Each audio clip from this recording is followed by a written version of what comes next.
controversé.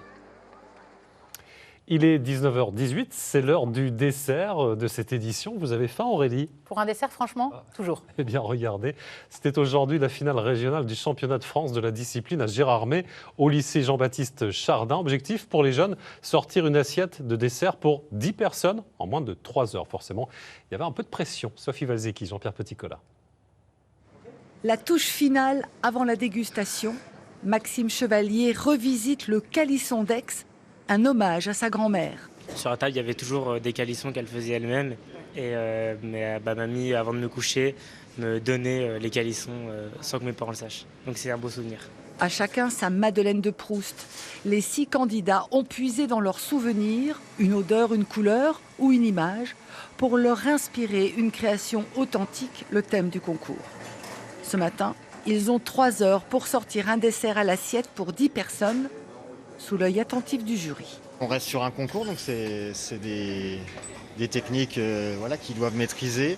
Ce sont tous de futurs cuisiniers ou pâtissiers en formation. Maxime Chevalier est en 2e année de BTS. C'est son premier concours.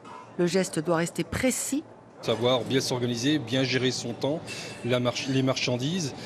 Et moi, c'est ce que j'essaie d'apporter aux candidats quand ils viennent vers moi en leur disant « Attention, faites les quantités suffisantes, n'en faites pas de trop, parce que vous allez être noté sur les restes qu'il y aura dans les frigos. » Les premières assiettes sortent du laboratoire. Direction les membres du jury qui vont noter l'apparence et le goût du dessert. Dans certaines créations, tu sens le caractère des candidats. Donc ça, c'est assez bluffant. Tu sens l'envie de se dépasser. Donc que des choses très positives et je pense que ça a été une belle épreuve ce matin. Maxime, lui, de son côté, semble abattu. Il sait qu'il livrera le dessert hors délai. À cause de la ganache qu'elle n'a pas prise, je n'étais pas dans les temps. Vous êtes un petit peu déçu? Bah oui, toujours on perd des points inutilement. Le candidat qui obtiendra le maximum de points représentera la région Grand Est en avril à Lille.